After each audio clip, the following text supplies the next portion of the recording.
आज शिव श्रेष्ठको बारेमा छोटकरीमा कुरा गरौँ। नेपाली सिनेमामा एक्सन किङ भनेर चिनिने शिव श्रेष्ठ, उहाँ कसरी एक मार्शल आर्टिस्टबाट यति ठूलो सुपरस्टार बन्नुभयो अनि देश बाहिर पनि कसरी चिनिनुभयो, आउनुहोस् उहाँको बारेमा जान्नै पर्ने 3वटा कुरा हेरौँ। पहिलो कुरा, उहाँको एक्सन किङको पहिचान।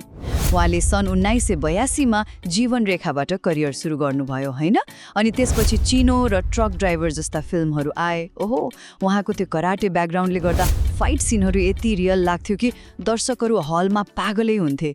त्यसले त नेपाली एक्सन फिल्मलाई नै अर्कै लेभलमा पुर्यायो। दोस्रो, उहाँ नेपालमा मात्रै सीमित रहनु भएन, उहाँको चर्चा त देश बाहिर पनि पुग्यो, खास गरी पाकिस्तानमा, जहाँ उहाँले टाइगर र लेडी कमान्डो जस्ता हिट उल्डु फिल्महरूमा पनि काम गर्नुभयो। सोच्नुहोस् त, एक नेपाली कलाकारको त्यो बेलाको क्रेज, अनि अन्तिममा फिल्मभन्दा बाहिरको उहाँको देन। अहिले उहाँ एक समाजसेवी पनि हुनुहुन्छ। आफ्नो शिव श्रेष्ठ फाउन्डेसनबाट शिक्षा र स्वास्थ्यको क्षेत्रमा काम गरिरहनु भएको छ, अनि उहाँको विरासतलाई छोरा शक्ति श्रेष्ठले पनि अगाडि बढाइरहनु भएको छ। भन्नुको मतलब, शिव श्रेष्ठ एक एक्टर मात्र होइनन्, उहाँ त नेपाली सिनेमाको एउटा युग र धेरैका लागि प्रेरणा पनि हुनुहुन्छ।